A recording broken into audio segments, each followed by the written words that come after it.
Okay, this is Jimmy Jam, and you're listening to Motor City Rock Talk. Today, my guest is in a band that I discovered recently through a friend of mine. Been playing on the scene for quite a while. They have several albums out that you can check out on Spotify.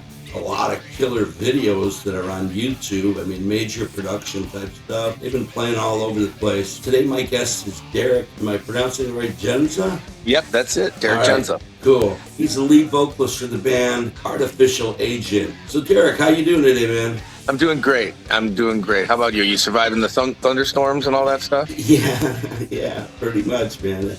The heat's a little rough, but, you know, I'm a bit older than you are, I'm sure. Tell me a little bit about where you guys are from. Well, my brother and I grew up in St. Clair Shores. My brother, Brad, is the bass player. Right. Brad Jendza. We've been playing in bands for, a long time. And we always started off with ourselves. Then we separated for a little bit and did other projects. But then we always come back, us playing together. And in the 90s, we were in a band called Jendza. Pretty clever name since it was our last name. So that's kind of what I heard of and all that. I heard a recording of you guys on, I think it was Reverb Nation, doing a cover of The Romantics. Talking in Your Sleep. Yeah, that was a really killer version, man. Oh, wow, you really have done some homework. That's very cool, man. It's awesome that you heard that. Yeah, I really dug that. I mean, like I said, I'm a bit more old school than you are, probably. All right, cool. I'm in my 60s, and I imagine you're probably in your 20s or 30s, if that. No, I'm a little older than that, but that's all fine. Well, tell me, man, I saw a little bit on your bio on Spotify, and from what I've been seeing in the videos, you guys mentioned that you're kind of into Kiss and Motley Crue and a few other things. Is that pretty accurate? Oh, that is accurate. We've always loved the stage shows and all that kind of stuff, and and the songs, and then on top of that too, I mean, we try to modernize the sound.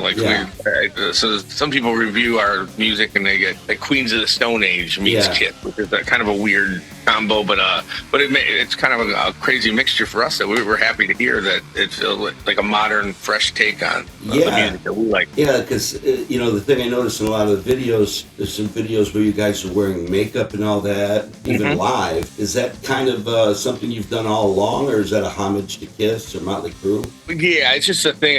I would like to think, you want to look, I think Lemmy said something, I don't want to screw up his quote, but, you want to look like you're in a band when you play. Oh, so, yeah. I mean, that's like, don't go up there in T-shirts. And, I mean, again, that's all right. There's all kinds of great music and stuff. But myself personally and my brother, we've always wanted to, look professional. Like, wow, yeah, like you're like, oh, those guys are in a band or something. So, us doing that, we've done that, and then our drummer and guitar player, we're kind of uniformed. We do like a black and red kind of thing. And I kind of, all my, the stuff I wear on stage is, it's almost like I like being a ringmaster, like for a circus almost thing. So I've been doing that ever since I was younger. That's really killer, man.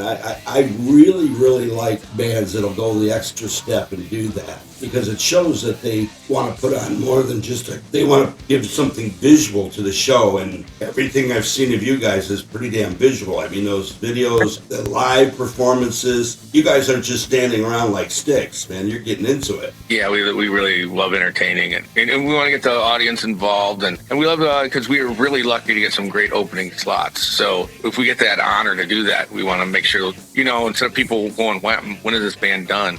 We want to knock them out and have it like, holy moly, like time go by really quick that they're being entertained and they're like, what am I seeing right now? Well, it's definitely entertaining, man. You guys hit that out of the park, and the music is really strong. I love the tonality of the guitar. That is just really strong and killer. You don't hear that much of that kind of sound anymore. Mike just loves that Marshall, like almost the purest of the sound that you can get, like coming out of that thing. And he really has, everyone always comments on his guitar tone, and his playing is great. I can't take that away from it all, but the guitar tone is very, always crunchy, and it's not, not really processed or anything. So, we like that. No, it's really cool. What are some of the, so do you consider you guys more or less like an East Side band then? Yeah, I mean, we all grew up around here. One guy's from Sterling Heights, another one Mount Clemens, and Brad and I, we grew up in St. Clair Shores. So, but now, now I live in Grosse Pointe or whatnot. But right. The thing is I guess we'd be an East Side band. So yeah, I guess. And I noticed a few of the clubs you played at. What are some of the places you played at? Well, one of our favorites that we got to do is we played Pine Knob, which was pretty awesome. Really? Yeah, but there's actually a pretty cool poster I have framed downstairs that they just did the 50 years. That's what it says, 50 years of Pine Knob. Yeah. And it's got every band that's played there within the 50 years or whatever. It has the Bee Gees. It has, I'm just using this kind of thing, Beck and Alice Cooper, all that stuff. But it has Artifical Agents in there. So it's like, that's why I got it framed. I'm like, this is pretty cool, like to just be on those kind of posters that are hanging out in like some of those 313 buildings, like Little Caesars. I got to have some of those posters framed up there and stuff. So yeah, I was lucky enough to get a copy of that, and that's cool. We played with Alice Cooper really? there. Alice Cooper. Wow. It was Alice Cooper and Ace Frehley, and we were the opening band. And that same summer, it was Poison and Warren, like about 2 weeks apart from each other. It was like we were like, you feel like playing in that place, like lucky enough for a local band to get to do it. And we got called back just for being. I know we were great, like and entertaining and stuff. But it seemed like we were so professional. Got in there and did the whole bit. Not a lot of egos. Just really happy to be there. So they asked us back. They needed. Ace really didn't want to. Yeah, we did Poison first, and then a couple weeks later, I get a call and they're like, "Hey, Ace Frehley wants to make sure people are coming down to the seats. So they want at least you guys come in and do a 20-minute set." I'm like, "Are you kidding me?" I mean, I don't. Wow. So that kind of thing, that was cool. One of the shows that's online, and you check that out, which is another amazing, fun show. Is got to play with Rat just before the pandemic. Yeah. And it was at the Fillmore. Wow. And that place, and it was weird. It was like the perfect storm. I don't know why it was so crazy that we got there. It was us and a band called Dead and Five, which they were pretty cool. And we did this, but it was Rat, and it had only like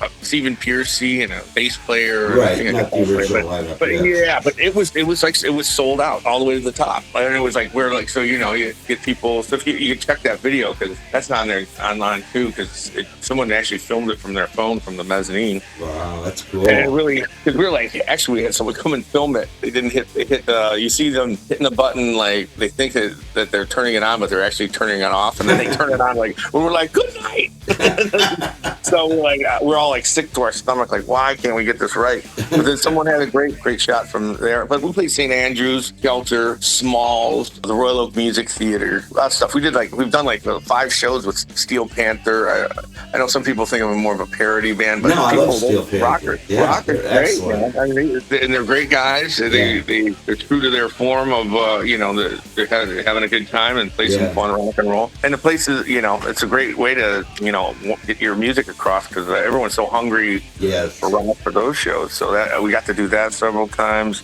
The Emerald Theater, lots of like stuff like that. Those are all like really fun, cool places. At the Magic Bag. Yeah. We played like almost really every fun major place you could possibly play in Detroit. But what makes us happy because people ask us, they did good here, so hey, we need someone to open it up over here. So that's pretty good. The other thing I noticed, you guys were picked to be included on the Wheels 2022 album. How did that come about? I got a phone call from Doug Podell. Wow. And he was like, first he inboxed me on the Facebook, and then said, I asked for my number, and then I'd seen him sometimes during you still all the rock and roll stuff that goes around. But then so he gave me a call and he said, hey, can you keep this under wraps? We're doing this thing, and we really like your song, Do You Love Me or What? Yeah. And then we put that on there. So we got to do that, and it was really cool that they liked that song, and it's fun because we got some radio play like on LLZ last summer when they were doing. They're kind of doing it now. They have a 2023 one, but I guess because they're more of a classic rock station, they're just doing the old like Adrenaline and Sweet Alley and all that kind of stuff. Where is I guess they just for their radio station, we were just a little too modern sounding. Right. Like us and Kaleido band and they try to pick like I think it was like 5 or 6 of each, like some classic and then some new kind of thing. But they just because Podell it's like I'm like it's not hurting my feelings. I got to be on one. Yeah, yeah, I'm like I'm lucky to be on this one. That's okay. yeah, You got to give these other people a chance to be on that stuff. yeah. So it's pretty cool. I'm not sure if you got to look at this if you get a chance. It's a pretty cool thing that we did. The Detroit Music Awards. If you go on their page, Paul Stanley announces it. It was like the 30 years of Detroit Music Awards, and we do Detroit Rock City. Really cool. And it's because it's underneath that. You see Paul Stanley announce it. There's one with just Paul announcing it, but then they have one where he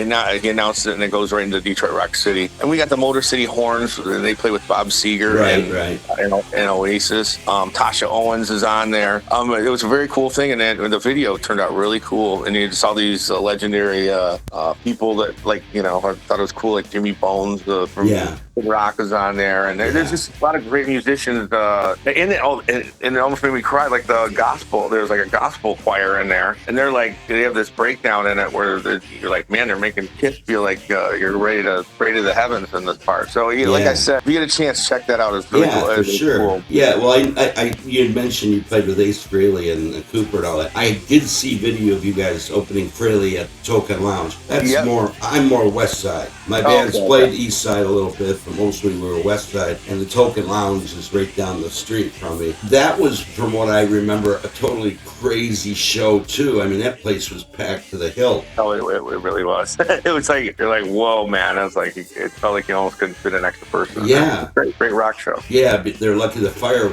warden didn't come in there and shut them down. There were so many people. Indeed, I wasn't going to mention that. I was going to run in trouble, but yeah, it was a little bit, a little packed. But anyways, right. Yeah, man. I should have said the Token too.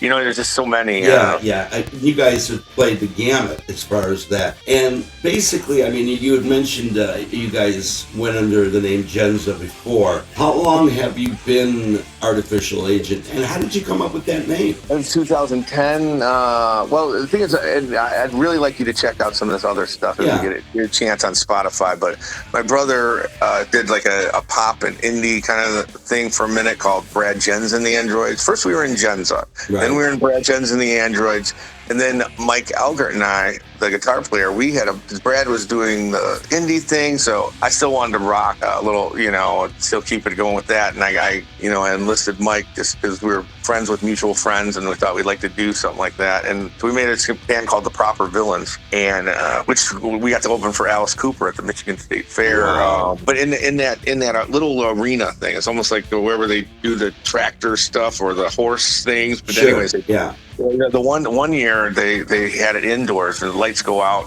but then Bradley had my brother Brad, he was at the show, and I could see the look on his face. He was all sad he didn't get to do it. So I'm like, he gets to play in our band too. I'm like, after this, I can't be missing out, having him be bummed out. But no, I mean, all serious though, with him, actually Brad and Mike have this band. I really check this one out. It's Class 3 Overbite. They love it. It's like really sounds like Queen and the Beatles, and it's not like they're trying to. It's very natural. Like, right. They have their own sound thing, but a lot of people think ELO and a couple of things like that. But I'd really love you to check that out, because that work was really good when they did that. But I helped them get some gigs, because a little bit I was like not really wanting to rock anymore, so I was just kind of managing them. But then they just came to me and said, "Hey, like, let's do something, man." And while we still like young enough to have some fun, and so we put it together, and Brad came up with the name. We said, well, what about Artifical Agent? I'm like, that sounds great. And then we put the band together, and then we got a phone call, because we did like a Jendza reunion or something at the. I think we played with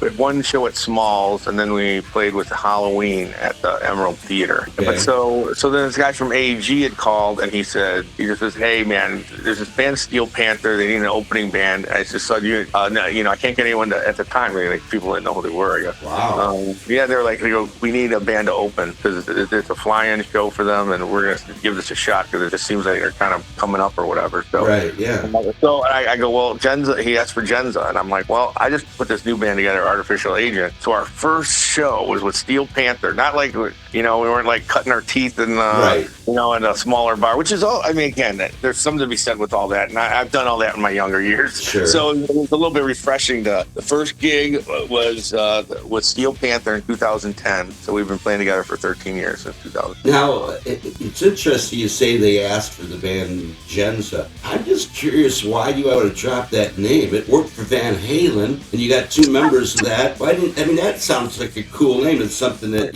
really pops. Again, not that the name now doesn't, but If you go online, if you check out the Spotify or Apple Music and all that stuff, because we're on all that stuff, but Jendza's on that stuff too.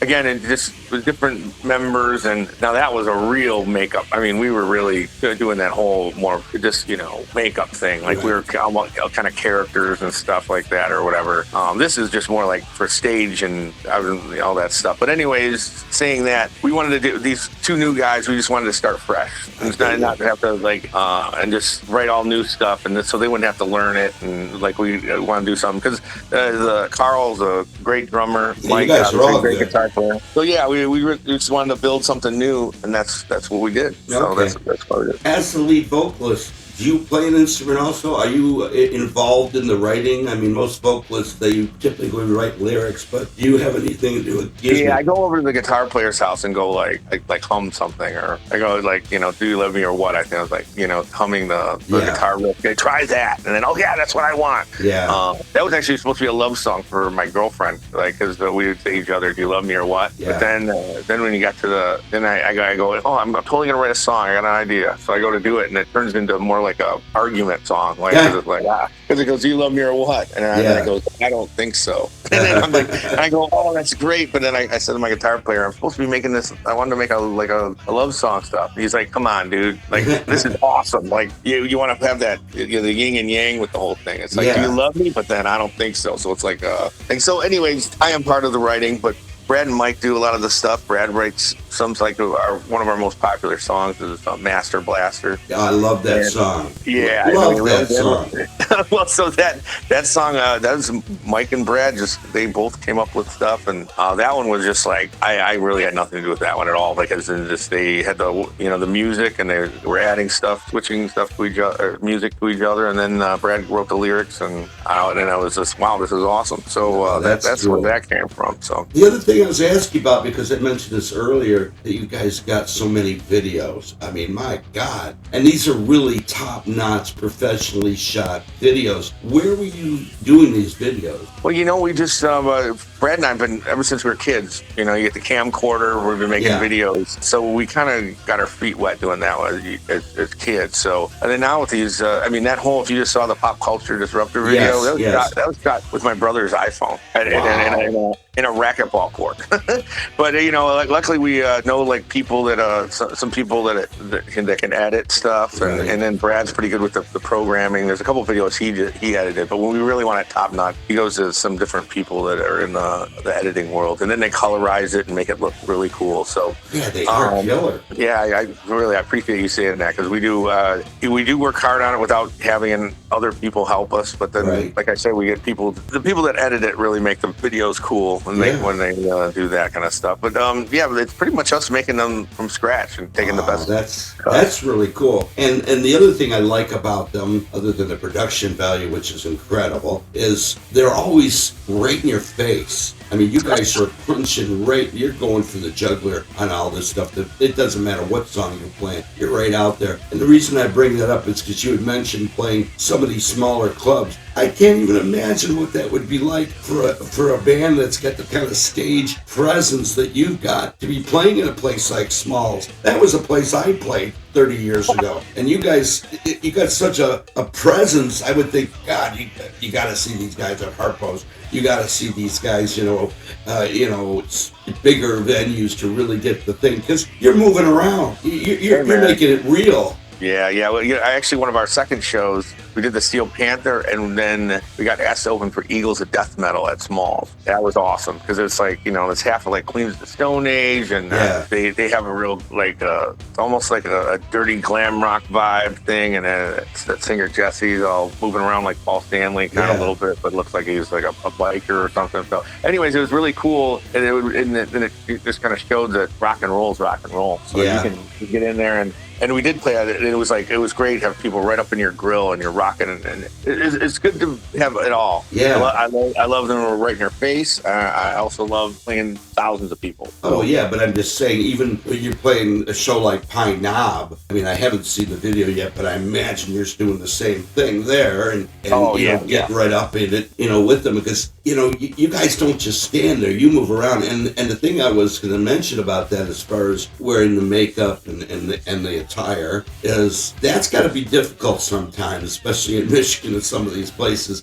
as hot as it gets. So you're going the extra mile, man. Hey man, we love it. We just played the Cadu over the weekend, the Cadu Cafe, right. Which they have an outdoor, like a kind of, it's almost like a beer garden with tables and stuff. So it's kind of different when we normally play. But we want to do a show where, because a lot of people, when we do get to play those, like the Ace Relay shows and different stuff like that, it's too crowded, or they just want to see us, or just because they're, so so we played that and really got to see some people we haven't seen in 100 years. They come from all walks of life. Yeah. That kind of thing is pretty exciting. So it's always, I like it change. Sometimes, like I said, it's great to do a small show. Right. And then obviously it's great to play the Fillmore and go, yeah, let me hear this side, people, that kind of stuff. Yeah, I mean, when you talk small clubs, you guys haven't done like acoustic shows, have you? You haven't jumped into that. No. I don't know how. I guess maybe we could. It would translate. I don't know. I mean, I don't know. I don't know how that would translate either. I'm just mentioning that because so many hard rock metal bands, at least back in the day, that was part of the routine. It's like, you do that, you got to go through all the gamut. I mean, I'm of the age of, Kiss, when I was in the Iron Maiden, a lot of the, 80s, 90s rock. And, and to hear bands like you that are, now I don't want to say new on the scene, but relatively new as far as that, having such success is awesome. Because to me, it's like, it proves to me rock's not dead, and that's important, man. And back then, when you had bands that were like really hot, it was hard to compete. And I'm sure it's hard to compete now also, but I mean, you've got the media, you've got internet, you've got YouTube. Yeah, now it's crazy. We get when we do this now, I mean, for us to get some of our stuff reviewed on some of these heavy metal sites, and you get like a bunch of plays, and like if you click on the right one and it's in the right time, and you're in between the right headlines, right? And you're lucky enough that they put tell you when a music video is out, you're getting 1,000 plays the first day, and that's like, holy moly. Have the videos been much of a help for you? Because I mean, back in the day also, you had MTV, and you had these metal shows, but that doesn't exist anymore. I mean, it's like a plus and a minus. The other thing, of course, is selling CDs, selling records, and all that. Right. Do you have your stuff in any of the stores? We have our records, our music's on vinyl, because people want to take something home with them now. Right. It's all great that, again, I like that we can get it out there with Amazon Music or Apple Music and Spotify and all that stuff. But then you turn around and when you have a show, and we had kids at our show buying new Pop Culture Disruptor and our last record, Death Ray. So you're sitting there, and it's fun to have your stuff on a vinyl and look at it. Yeah. So it's like, whoa, man!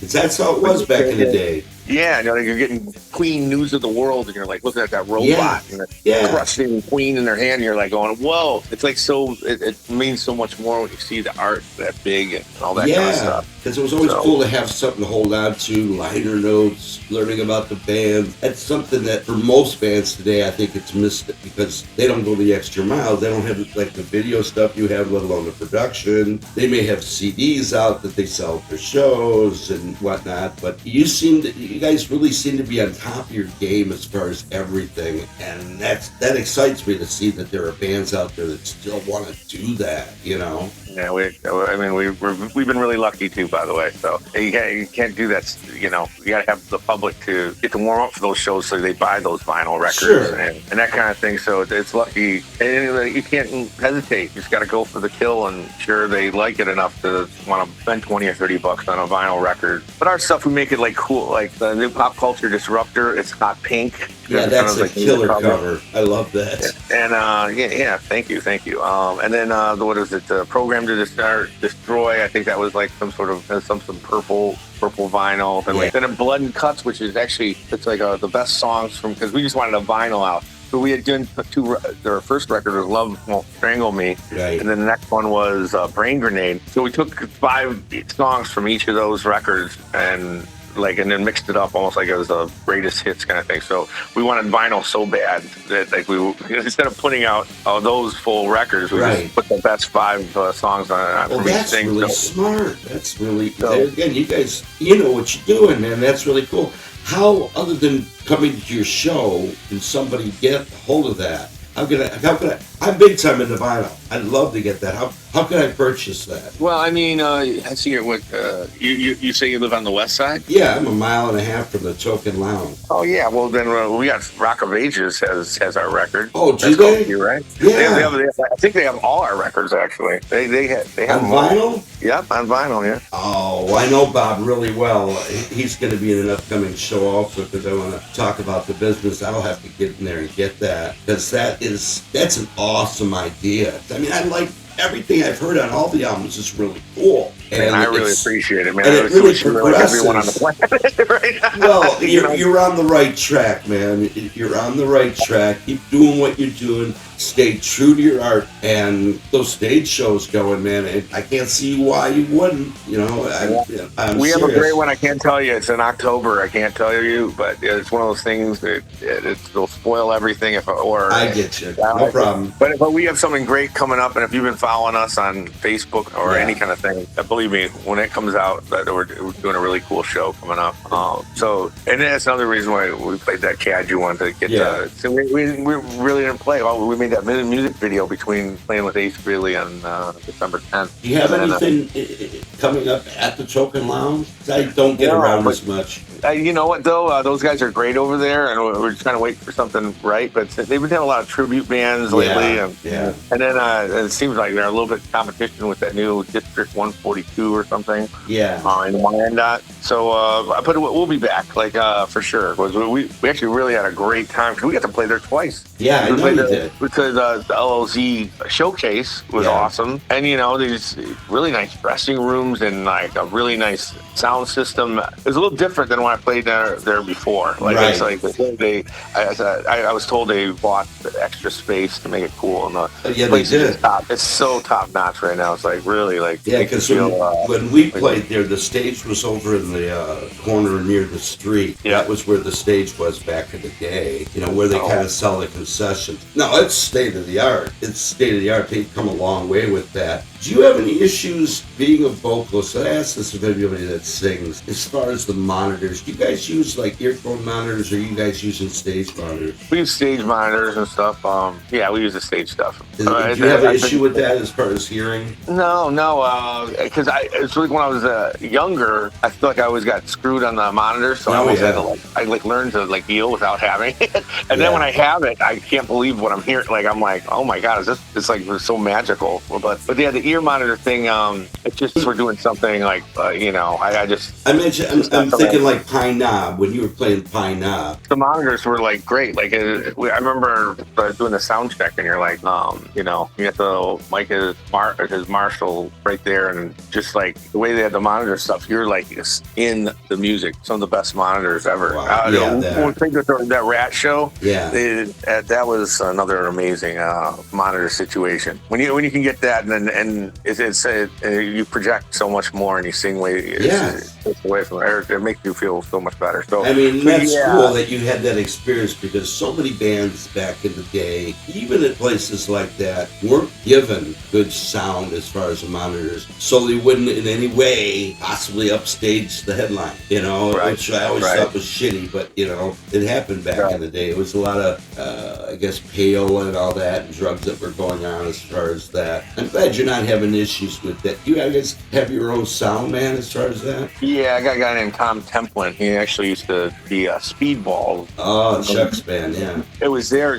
They toured with Motorhead and Dio. Yeah. And, so he just online, he also used to do St. Andrews Hall and all these different places, but he just contacted me. He goes, dude, you got something going on that I just want to be a part of. And I was like, he's really good, man. You're lucky to get somebody as good as him, and that's got to tell you also that you guys are on the right track, man. Keep it up. Well, anyway, man, it's been really great talking and stuff. I want to check out more of your stuff. I'm definitely going to get over to Rock of Ages to check out that vinyl. I really love vinyl. I mean, I love everything, but vinyl is one of my favorites. I wish you guys the success that I think you deserve based on what you're doing so far. Keep on the track, man, and go for it. Well, so is this? Am I speaking in your? This is your like cell phone? It's through a little mixer, yeah. All right, cool. I'm gonna send you. I'll send you the link to that Detroit Rock City thing, so you can check it out. We're really proud of that, just because of all the different music and that's in it. Yeah. I'd love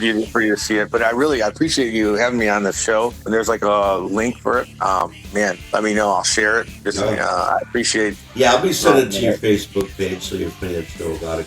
I'm sure you have a lot of fans. I really appreciate you reaching out and talking to me, and this is great. Well, thank you so much, man. Like I said, best wishes, you guys. Just keep it up, man. Keep it up. Don't take your foot off the throttle. Anyway, I won't. But man, if every fan was like you, man, I would be a millionaire right now, man. I appreciate it. Well, but anyways, remember, man, it ain't about the money, it ain't about the fame. It's about the game. It's about rocking. It's about because that's at the end of your life is what you're gonna look back on the most and remember. Yeah, and that's true. And I agree with you 100%. All right, man. Well, thanks a lot, man, and we will talk to you sometime down the road, I'm sure. All right, man. You have a great day, and then contact me anytime you want. And this is great. Have a great day. You too, man. Thanks a lot. Anyway, this is Jimmy Jive saying, keep rocking.